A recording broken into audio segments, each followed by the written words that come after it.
आज इस वीडियो में हम लोग संधारित्र में संचित ऊर्जा का व्यंजक निकालना सीखेंगे। और जैसे श्रेणी क्रम संयोजन अगर हम लेते हैं और समांतर क्रम संयोजन, तो उसमें संधारित्र की संचित ऊर्जा किस प्रकार लिखी जाएगी वो भी देखेंगे।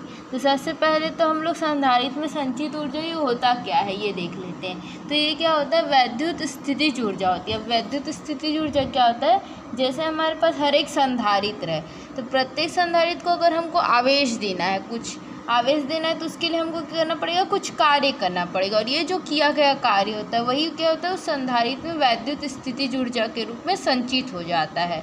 तो सबसे पहले हम लोग इसका डेफिनेशन देख लेते हैं। तो प्रत्येक संधारित्र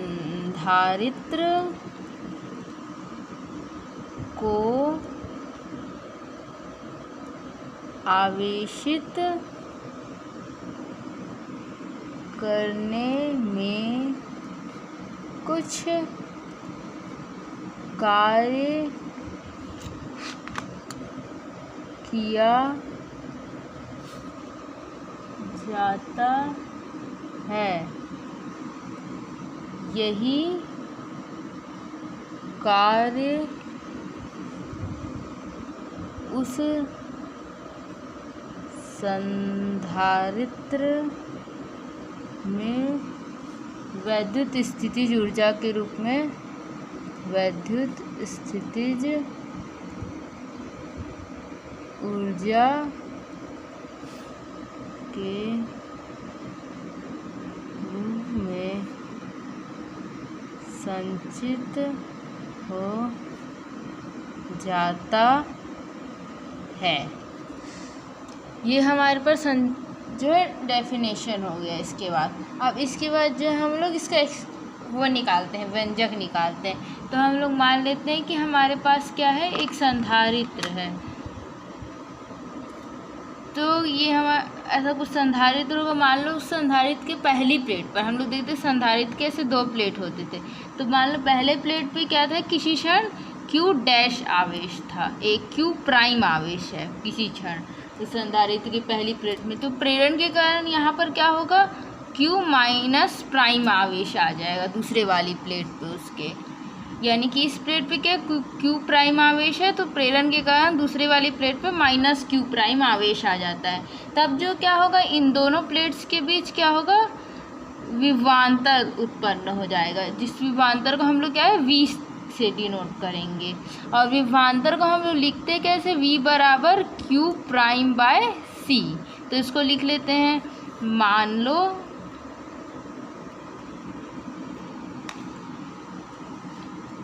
किसी क्षण संधारित्र की पहली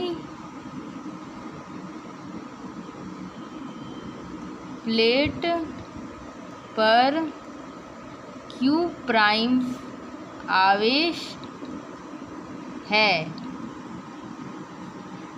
तब प्रेरण द्वारा दूसरी प्लेट पर माइनस Q प्राइम आवेश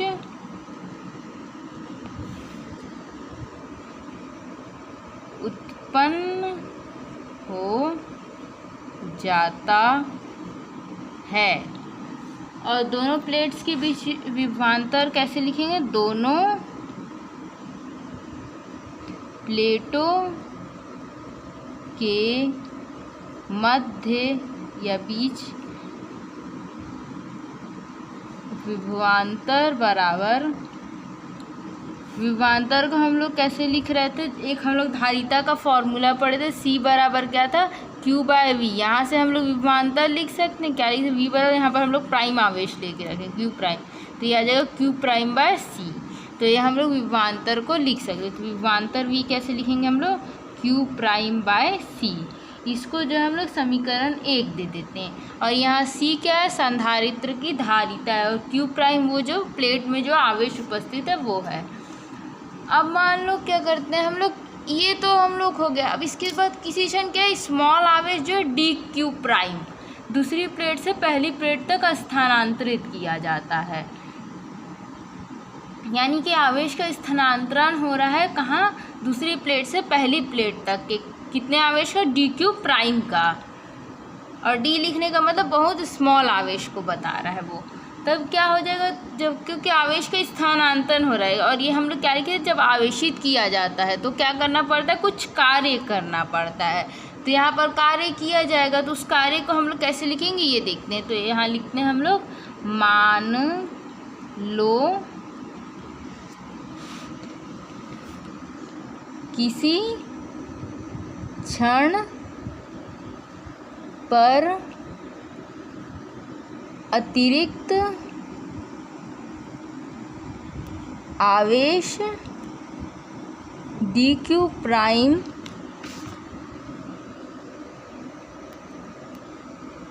को दूसरी प्लेट से पहली प्लेट तक स्थानांतरित किया जाता है। इस प्रक्रिया में किया गया कार्य, कॉमा करके लिखते हैं। कार्य को हम लोग क्या लिखेंगे, क्योंकि डी क्यू आवेश है इसलिए स्मॉल कार्य डी डब्ल्यू लिख लेते हैं पहले। डी डब्ल्यू हमारा क्या हो जाएगा, वी डी क्यू प्राइम। अब क्या करते हैं हम लोग, वी को क्या लिख सकते हैं, यहाँ समीकरण 1 से समीकरण, इसको हम लोग समीकरण 2 दे देते हैं। समीकरण 1 से वी का मान समीकरण 2 में रखने पर यहाँ पर हमारे पास क्या आ जाएगा, इसका मान रखते हैं तो डी डब्ल्यू बराबर यानी स्मॉल कार्य आ जाएगा हमारे पास Q prime by C D Q prime. इसको दे देते हैं समीकरण 3। अब ये जो स्मॉल डी क्यू आवेश के स्थानांतरण के लिए क्या कार्य करना पड़ रहा है उसका व्यंजक है। लेकिन अगर हमको क्या करना है, इसको पूरे आवेश को स्थानांतरित करने के लिए निकालना, यानी कि जो पूरा का पूरा आवेश स्थानांतरित होकर चले जाए दूसरे से पहली प्लेट की ओर, तो उसके लिए हमको क्या कार्य करना पड़ेगा। तो उसको निकालने के लिए हम लोग क्या करेंगे, इसका समीकरण 3 का समाकलन कर देंगे। तो यहाँ पर लिखते हैं, अतः संपूर्ण आवेश को स्थानांतरित करने में किया गया कार्य। तो ये हमारे पास क्या आ रहेगा, W बराबर इसका समाकलन कर देते हैं। तो समाकलन कर देंगे तो Q prime C D Q prime आ जाएगा। यहाँ पर हम लोग क्या है, लिमिट लेना है अब हमको, और यहाँ पर डी डब्ल्यू का समाकलन करें तो W आ गया। तो यहाँ पर हमको लिमिट लेना है, तो Q का लिमिट लेना, पहले जो 0 स्थानांतरण हुआ होगा आवेश का, फिर टोटल Q का होगा इसलिए जो लिमिट लगेगा वो क्या लगेगा, 0 से Q तक के, और यहाँ 0 से W। तो ये हम लोग के पास क्या आ जाएगा, इसके बाद W बराबर इसका जो हमको समाकलन करना है, समाकलन करना है तो डी क्यू यानी क्यू के जो फंक्शन है वो अंदर रहेगा, बाकी बाहर निकल जाएगा। तो ये क्यू प्राइम अंदर रहेगा और बाहर क्या निकलेगा, सी निकल, तो 1/c इंटीग्रेशन अंदर में 0 to Q D Q prime, और यहाँ पर एक क्यू जो है क्यू प्राइम जो है वो रह जाएगा। अब इसका जो है हमको समाकलन करना है, हमें जो समाकलन करना है x की पावर n dx का। तो इसको हम लोग कहते हैं x n+1 बटे में आ जाएगा n+1। ये होता है समाकलन का फॉर्मूला अगर x की पावर n दे रखा है तो। और हमारे पास जो है क्या है, w बराबर 1/c integration 0 to Q Q prime D Q prime. यहाँ पर हम लोग देख सकते हैं क्यू प्राइम और उसके पावर क्या है, कुछ भी नहीं, यानी 1 पावर है। तो यानी कि यहाँ पर n की वैल्यू क्या है, 1 है। तो इसी वाले फॉर्मूला का मान रख के हम लोग क्या निकाल सकते हैं, इसको समाकलन कर सकते हैं। तो 1/c तो बाहर रहेगा, ये क्या आ जाएगा, क्यू प्राइम का जो समाकलन करेंगे तो क्यू प्राइम 1 + 1 इसकी पावर बटे में आ जाएगा 1 + 1 और इसकी लिमिट लग जाएगी 0 to q। ये लिमिट इसमें लगेगा, यहाँ a to b दे रखा है तो यहाँ a to b, और यहाँ हमारे पास जो एरिया केस है उसमें 0 to q है। तो w क्या निकल के आ गया हमारे पास, 1/c q प्राइम की पावर q प्राइम का स्क्वायर आ गया पावर 2 यानी कि, और यहाँ बटे में 2, और इसके लिमिट क्या लगना है, 0 to q। अब इसका लिमिट लगा देते तो पहले 1/c 2 को बाहर निकाल लेते तो 1/2c हो जाएगा। अंदर में क्या बचेगा, q प्राइम स्क्वायर और इसकी लिमिट है 0 to q। अब हमारे पास w क्या आ रहा है, w 1/2c q प्राइम का स्क्वायर है, और एक बार q लिमिट लगाएं तो यानी q का स्क्वायर, अपर लिमिट लगाएंगे फिर लोअर लिमिट लगाएंगे 0 का स्क्वायर। तो ये तो कट गया, अपने पास क्या आ गया, w बराबर q²/2c।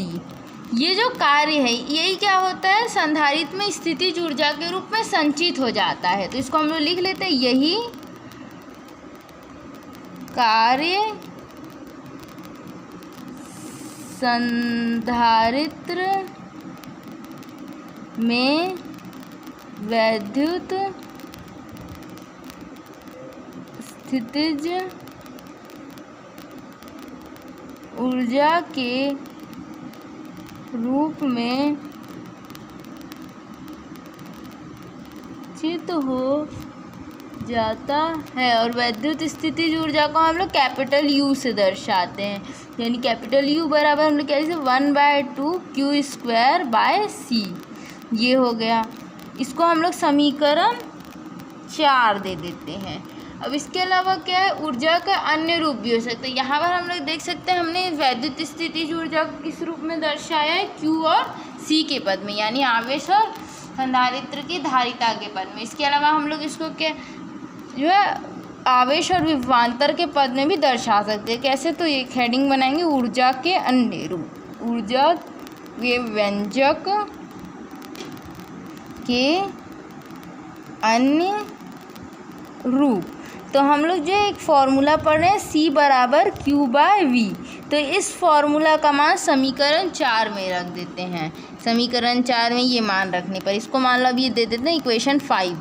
समीकरण 4 में समीकरण 5 से c का मान रखने पर, ये मान रखेंगे तो हमारे पास क्या आ जाएगा, u बराबर 1/2 q² और c की जगह आ जाएगा q/v बटे में ऊपर जाएगा तो गुणा में आ जाएगा। ये q से q कट गया, इस q² से q कट गया तो बचा क्या हमारे पास, u बराबर 1/2 qv। इसको दे देते हैं इक्वेशन नंबर 6। ये क्या है हमारे पास, वैद्युत स्थितिज ऊर्जा का व्यंजक है किसका, आवेश और विभवांतर के पद में। इसका एक और रूप हम लोग देख सकते हैं, क्या करते हैं, जो समीकरण 4 है उसमें क्या करेंगे, q बराबर c इंटू वी लिखते हैं। यहीं से इसको हम लोग और क्या लिख सकते हैं, q बराबर c इंटू वी। तो एक बार q की जगह में रिप्लेस करके देखते हैं, तो समीकरण 4 में q बराबर c इंटू वी रखने पर ये करके देखेंगे तो u क्या आ जाएगा, u बराबर 1/2 cv² बटे में है इसके c। तो यहाँ पर क्या आ जाएगा, 1/2 c² v² बटे में c। तो c से c² कट गया तो यहाँ पर क्या बच गया, u बराबर 1/2 cv²। इसको दे देते हैं समीकरण नंबर 7। तो यहाँ हम लोग देख सकते हैं कि समीकरण 4, 6 और 7 क्या है, वैद्युत स्थितिज ऊर्जा का व्यंजक है, यानी संधारित्र में संचित स्थितिज ऊर्जा का व्यंजक है। तो यहाँ लिख सकते हैं समीकरण 4 6 व 7 संधारित्र में संचित ऊर्जा का व्यंजक है। इसके बाद जो है हम लोग श्रेणी क्रम संयोजन में संचित ऊर्जा का व्यंजक निकालना देखेंगे। तो श्रेणी क्रम संयोजन, अगर संधारित्र का श्रेणी क्रम संयोजन हम लोग देखें तो संधारित्र के श्रेणी क्रम संयोजन में जो संचित तुल्य धारिता होती है उसका व्यंजक क्या है? संधारित्र के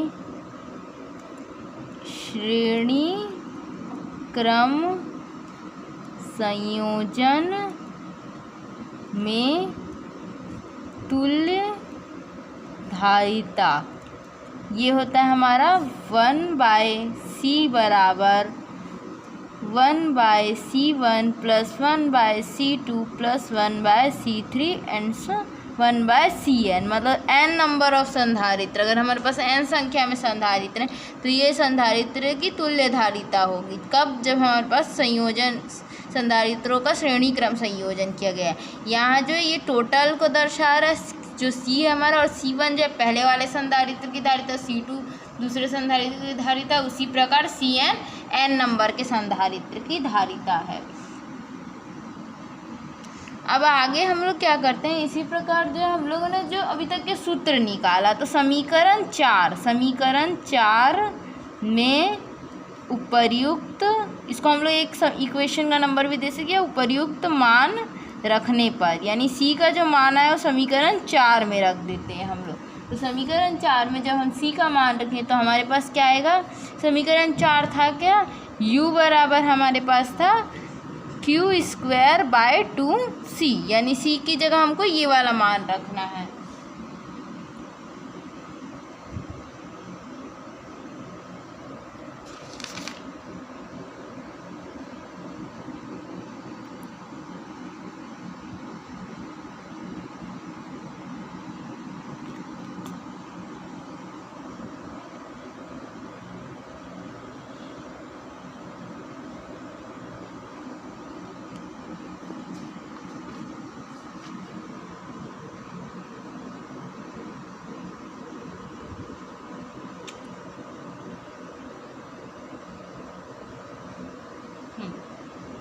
तो अगर हम लोग कैसे लिख सकते हैं, इसको हम लोग और एक तरीके से लिखते हैं, U बराबर Q²/2, इसको हम लोग थोड़ा अलग लिख लेते हैं, इंटू 1/c, और इस 1/c की जगह हम लोग ये वाला मान रख देना है। तो ये मान रख देते हैं। तो U बराबर क्या आ जाएगा?